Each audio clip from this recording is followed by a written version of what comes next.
Now that we got that back panel out the way, we're going to move on to this styrofoam insulator panel that actually goes right on top of the condenser fan. And this turned out to be the issue. There was a huge buildup of ice right in this little insert part that goes above the fan. But as you can see, I'm just checking the fan, making sure it spins properly on its own. And while I'm in here, just going ahead and thawing out all this ice with this hairdryer.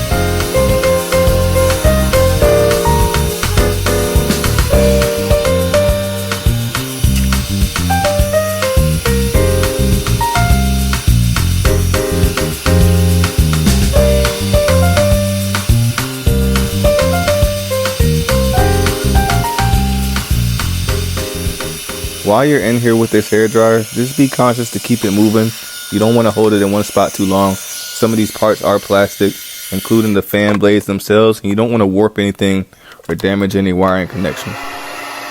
This is that area that I was telling you about a minute ago, where all the ice was actually built up and was causing the fan blades to